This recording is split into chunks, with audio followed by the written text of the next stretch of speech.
Se eu volto ao passado e mato meu avô antes dele conhecer minha avó, por isso meu pai não existe, assim eu também não. Ou seja, como voltei ao passado sendo que não existo?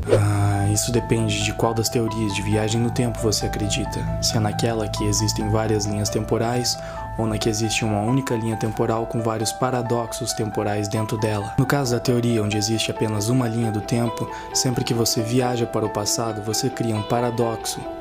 E a partir desse momento, a linha passa a existir sempre com este evento no meio dela. Sendo assim, quando você mata o seu avô no passado, esse acontecimento fica apenas dentro daquele paradoxo, e toda a linha passa a existir como se vocês nunca tivessem existido. E assumindo que existem múltiplas linhas temporais, é ainda mais fácil de explicar, pois sempre que você viaja no tempo, você vai para outra linha. Então, o seu avô que você matou, na verdade, não era o seu avô, e sim o avô de uma versão de você de outra linha do tempo. No caso dessa teoria, é absolutamente impossível que um viajante volte para o passado da sua própria linha temporal, pois isso obrigatoriamente criaria um paradoxo, e não é possível a criação de paradoxos temporais se existem múltiplas linhas do tempo. Essa foi muito fácil. Eu acho que eu vou comer um pudim. Como é morrer? Não sei, eu nunca morri. Como está o seu nível de dedução hoje? Está em 97% agora. Qual a chance desse comentário aparecer no vídeo? 100%. Responde aí, Ellie, você acha que sofre do transtorno espectro autista, autismo, ou você sofre da síndrome de Savant? As pessoas diagnosticadas com a síndrome de Savant dificilmente ultrapassam dos 70 pontos de QI, geralmente ficando bem abaixo disso. Uma raríssima exceção foi diagnosticada com 114 pontos, que ainda assim é quase metade do meu QI atual. A síndrome de Savant é caracterizada por pequenas habilidades específicas que são encontradas em pessoas de QI baixo. Evidentemente, esse não é o meu caso. O meu quadro neurológico é diagnosticado como síndrome de Asperger, que embora esteja dentro do transtorno do espectro autista, não é autismo propriamente dito. Então, na verdade, eu não me encaixo precisamente em nenhuma das duas definições da sua pergunta. Responde aí, Ellie, o fato de não existirem verdades absolutas e que tudo no mundo pode ser interpretado não seria uma verdade absoluta? Manda salve! E isso é o que nós chamamos de paradoxo, o que significa que não existe uma resposta exata para sua pergunta. Se eu botar o fone de ouvido na tomada, eu escuto a música eletrônica? Não faça isso. Se a vida é injusta para todos, isso não faz dela justa? O conceito de justiça é totalmente subjetivo. Já conheci alguém que encara a justiça de forma totalmente oposta que eu encaro, então, como um defensor da justiça, eu simplesmente não posso concordar com a sua afirmação. Se eu colocar um espelho na frente do outro, qual é o último espelho que eu vou ver? O que eu estou segurando ou o que está na minha frente? Manda salve, sou fã da banda de vocês. Vai ser o reflexo do espelho que você estiver olhando. Se eu enfrentar uma pessoa que tem o poder de parar o tempo e eu me teleportar no momento que ela parar o tempo, o que acontece? Teoricamente, se isso fosse possível, o tempo deveria parar em todo o universo, pois se um planeta parasse e outro não, isso já causaria efeitos colaterais devastadores.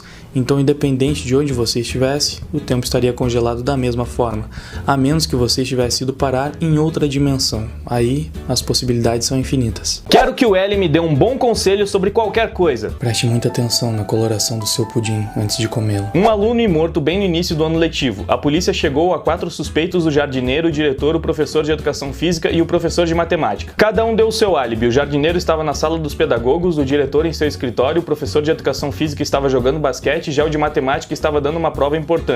Só de ouvir os álibis, a polícia descobriu quem foi o assassino. Quem foi e como eles descobrirão? Obviamente é o professor de matemática, pois ele disse estar dando uma prova importante, sendo que é apenas o começo do ano letivo, o que não é um álibi muito bom. Francamente, isso é brincadeira de criança. Não precisei usar 3% da minha capacidade dedutiva nesse enigma. O pai do padre é filho único do meu pai. O que eu sou do padre? O filho único do meu pai sou eu, então obviamente eu sou o pai do padre. Um sequestrador levava suas vítimas a um porão frio e só com uma luz. O sequestrador sentava-se na frente de suas vítimas, ele dava um copo de água para a vítima e um para ele. Ele tinha 2 pílulas que supostamente era para uma das duas ter o veneno. Tinha uma vermelha e outra azul. Independente da escolha, a pessoa ela ingeria a pílula com a água e morria. Ou seja, independente se a pessoa escolhia a vermelha ou a azul, a pessoa morria. Como isso era possível? O veneno estava na água e não nas pílulas. Considerando uma situação hipotética onde você consiga levar uma bola de tênis para o espaço sem que ela exploda devido à diferença de pressão no vácuo,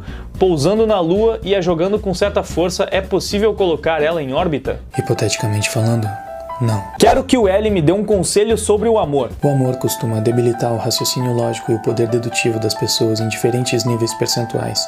Então o melhor conselho que eu poderia dar sobre isso é: Tenha muito cuidado na hora de se envolver. Desafio-lhe a explicar como é o exato funcionamento entre as relações sexuais entre sereias e tritões. Sereias e tritões não existem, então é impossível eu dizer o exato funcionamento das relações sexuais entre eles. Mas se eu tivesse que deduzir, diria que é algo muito próximo ao acasalamento das baleias, que são mamíferos subaquáticos, exatamente como as sereias e os tritões também deveriam ser, caso existissem. Pergunta pro L. Ele está em uma sala sem janelas, apenas com as roupas do corpo, e há 3 portas na sua frente. Atrás da primeira há um abismo sem fundo. Atrás da segunda porta há vários homens armados que irão atirar à primeira vista. Atrás da terceira porta há 3 leões famintos que não comem há 3 meses. Por qual porta ele conseguiria sair vivo? Você quer dizer 3 leões mortos de fome, literalmente. 3 meses sem comida. Eu escolheria essa porta. Qual shampoo que você usa pro seu cabelo ser tão lindo assim? Eu não uso shampoo. O que veio primeiro, o ovo ou a galinha? Obviamente o ovo. Veio bem antes da galinha. Em seu caminho para um tesouro há 2 portas, 1 e 2, e o seu objetivo está atrás de uma das portas. Na frente de cada porta há um guarda.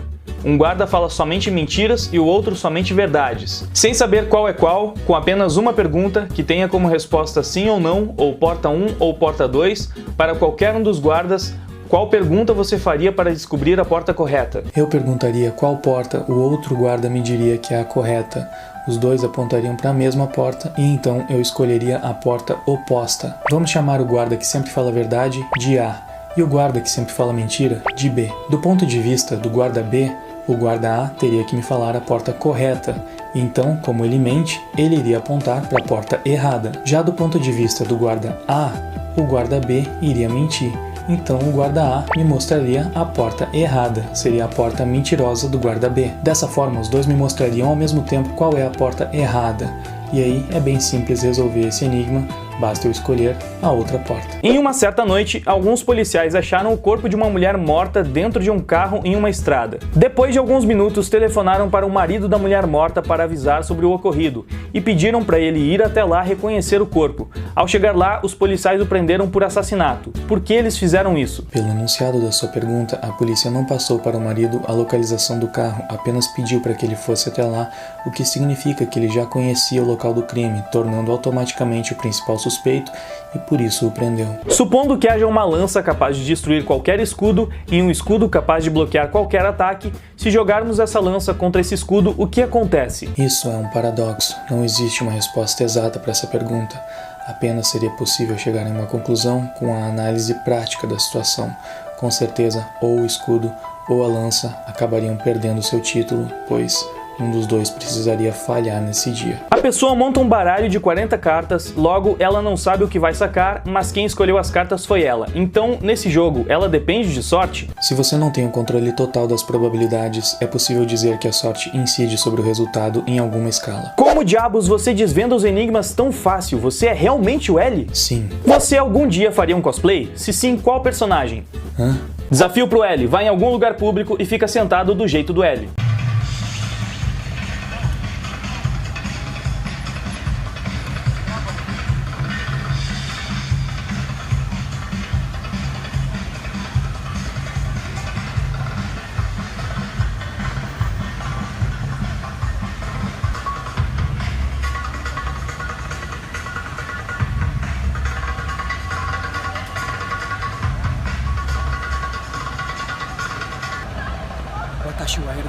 Esse foi o L Responde. Deixe um like, assim a probabilidade de que as minhas respostas esclarecedoras cheguem em mais pessoas aumenta em 93%. Agradeceria muito se você se inscrevesse no canal e espalhasse esse vídeo para que mais pessoas tenham acesso a esse tipo de informação. A justiça estará mais perto de vencer. Obrigado.